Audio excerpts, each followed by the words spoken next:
Assalamualaikum, selamat datang di Tausiah Channel. Jangan lupa subscribe, like, share, dan komen ya. Jangan lupa subscribe, like, share, dan komen ya.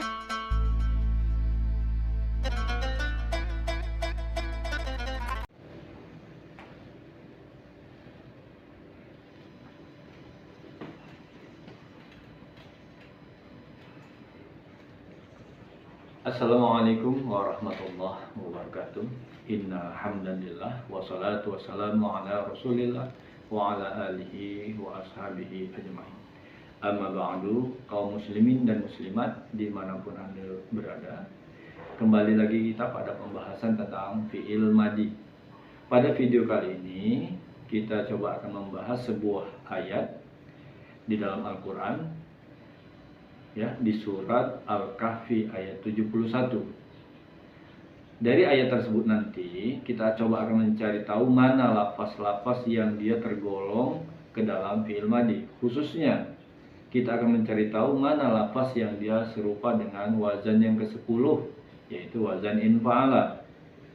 Ya, untuk itu mari kita bahas surat Al-Kahfi ayat 71. Kita perhatikan ke belakang, ke papan tulis yang sudah saya sediakan. Mari kita perhatikan. Di surat Al-Kahfi ayat 71, ayatnya berbunyi, "Fantalaqa hatta idza raqiba fi safinati kharaqaha qala akhraqtaha litughriqa ahlaha laqad ji'ta syai'an imron." Dari ayat ini, manakah lafaz yang dia tergolong ke dalam fi'il madi? Ya.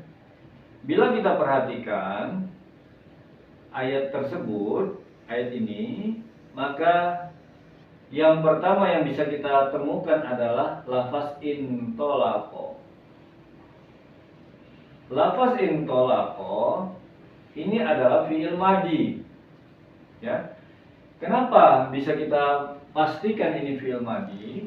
Karena intolaqo serupa dengan wazan infa'ala.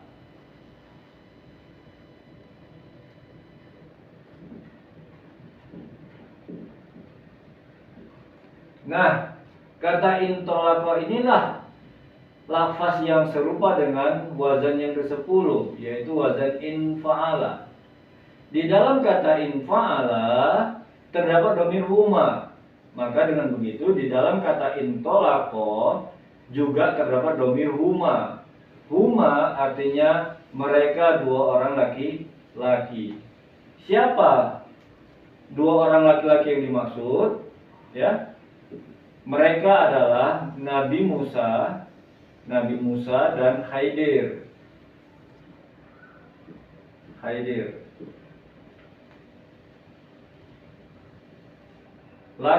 Ya, fantolaqo artinya lalu mereka berdua pergi ataupun berjalan. Hatta hingga idza tatkala raqiba, hingga tatkala mereka berdua, kata raqiba, ya, kata raqiba ini juga termasuk fi'il madi, serupa dengan timbangan fa'ila. Ya. Di dalam kata fa'ila terdapat dhamir huma. Ya. Mereka dua orang laki-laki, yaitu Nabi Khidir dan Musa. Maka tatkala mereka berdua, ya, mereka naik. Rokiba artinya mereka naik. Ya. Maka tatkala mereka berdua naik fi safinati, ke dalam sampan. Ya. Sampan. Naik ke dalam sampan, tiba-tiba horokoha. Horoko adalah fi'il madhi serupa dengan timbangan fa'ala. Di dalamnya terdapat domir huwa. Dia laki-laki. Dia seorang laki-laki. Siapa dianya di sini? Ya, khoroqo artinya melubangi. Siapakah dia yang melubangi sampan tersebut? Yaitu Nabi Khidir. Ya. Jadi tatkala mereka berdua naik ke dalam sampan, tiba-tiba Nabi Khidir melubangi sampan tersebut. Hanya ini kategorinya itu sampan. Ya. Sehingga memunculkan pertanyaan pada diri Nabi Musa. Sehingga berkatalah Nabi Musa, Qala. Qala juga termasuk fi'il madhi. Ya. Qala termasuk fi'il madhi.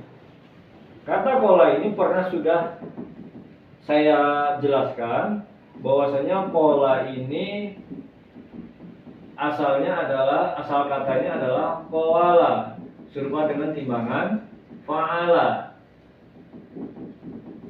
Nah, di dalam kata fa'ala terdapat domir huwa. Berarti di dalam kata qala terdapat domir huwa. Ya. Jadi yang berkata di sini adalah Nabi Musa. Qala, nah, Musa berkata, akhorokta. Kata khorokta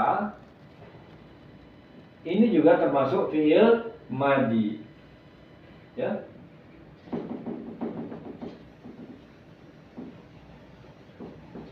Khorokta termasuk fi'il madhi.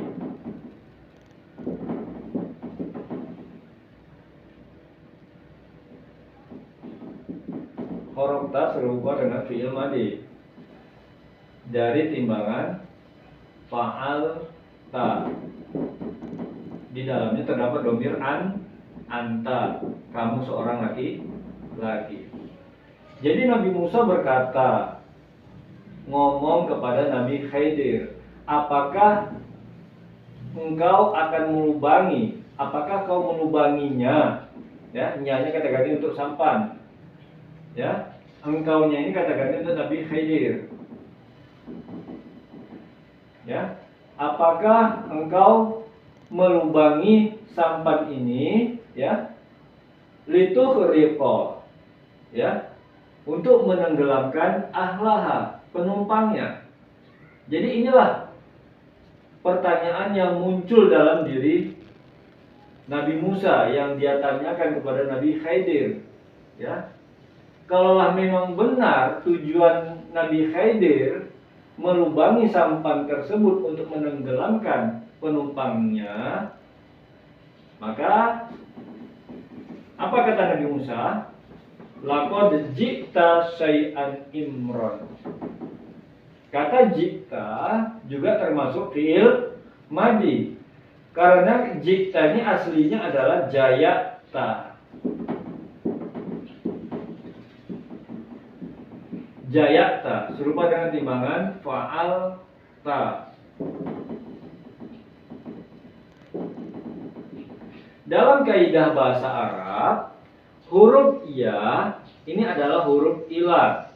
Huruf ilat bisa diubah menjadi alif apabila huruf sebelumnya berbaris fathah, sehingga jadilah dia jata.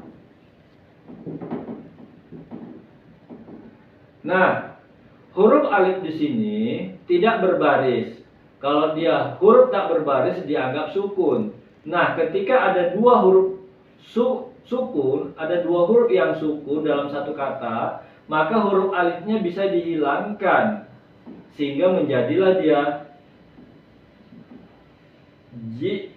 jata. Ya, jata.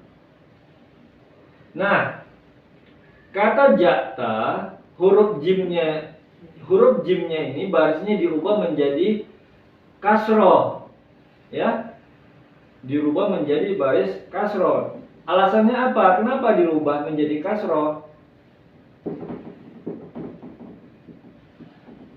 Alasannya dalam kaidah bahasa Arab, dikarenakan huruf yang dihilangkan adalah huruf ya, maka baris jimnya tadi harus diubah menjadi kasroh. Karena huruf ya pasangannya adalah baris bawah. Begitulah dia kaidah bahasa Arab. Jadi karena huruf yang dihilangkan adalah huruf ya, maka huruf jimnya ini, huruf jalnya ini diubah barisnya menjadi bawah, jadi baris kasroh, sehingga jadilah dia jikta seperti yang ada pada ayat surah Al-Kahfi ayat 71. Jadi kalaulah benar tujuan dari Khidir melubangi sampan tersebut untuk menenggelamkan penumpangnya, lalu Nabi Musa berkata, sungguh engkau telah mendatangi sesuatu yang mungkar. Jadi itu termasuk perbuatan yang mungkar, urusan yang mungkar, kata Nabi Musa terhadap Nabi Khidir. Itulah ungkapannya. Jadi dalam ayat ini apa pembelajaran yang bisa kita ambil dari ungkapan demi ungkapan yang dilontarkan kepada Nabi Khidir? Ayat ini sebenarnya menjelaskan kepada kita bahwasannya Nabi Musa sedang belajar kepada Nabi Khidir, di mana Nabi Musa belajar untuk bersabar, belajar untuk menjadi seorang pemimpin umat. Jadi untuk menjadi seorang pemimpin, ada hal-hal yang harus dimiliki oleh Nabi Musa. Yang pertama adalah kesabaran. Jadi menjadi seorang pemimpin itu kita harus sabar, harus sabar. Yang kedua, kita boleh menjadi pemimpin itu, kita boleh untuk melakukan hal-hal yang di luar nalar manusia. Tinggal lagi kita harus mampu menjelaskannya. Seorang pemimpin itu kita harus mampu menjelaskan kenapa kita melakukan hal-hal yang di luar nalar manusia. Ketika yang kita lakukan tak mampu dipahami oleh umat, maka kita pastilah dianggap seorang pemimpin yang kontroversial. Disebut kontroversial karena pemikiran kita tak terjangkau, tak terpahami oleh umat, oleh rakyat. Maka tugas kita lah sebagai seorang pemimpin untuk menjelaskan kenapa kita melakukan hal tersebut, kenapa kita membuat kebijakan-kebijakan yang seperti itu. Jadi inilah pembelajaran yang bisa kita ambil dari kisah Nabi Khidir dan Nabi Musa alaihissalam. Jadi Nabi Musa belajar kepada Khidir untuk menjadi seorang pemimpin. Musa belajar kepada Nabi Khidir untuk bisa bersikap sabar dalam menyikapi sesuatu. Cobalah bersabar. Jadi ketika kita melihat sebuah peristiwa, melihat sesuatu yang aneh, yang tak kita mengerti, maka coba kita untuk bersabar sejenak. Apa nilai pembelajaran yang bisa kita ambil dari sikap ataupun peristiwa yang terjadi, yang terlihat oleh kita? Itulah harusnya yang kita pahami dari ayat tersebut. Jadi untuk itu, kira-kira dari apa yang saya sampaikan ini, adakah lagi yang belum terpahami? Lafaz-lafaz yang saya sampaikan. Mana fiil madi yang belum terpahami dari apa yang saya jelaskan? Kira-kira ada lagi kah yang belum terpahami? Kalau memang ada, silahkan tulis dalam kolom komentar. Silahkan. Nanti insya Allah saya akan menjawab setiap pertanyaan yang saudara sampaikan kepada saya. Akhirul kalam, saya sudahi dengan ucapan binasri minallah wa fathun qarib. Assalamualaikum warahmatullahi wabarakatuh.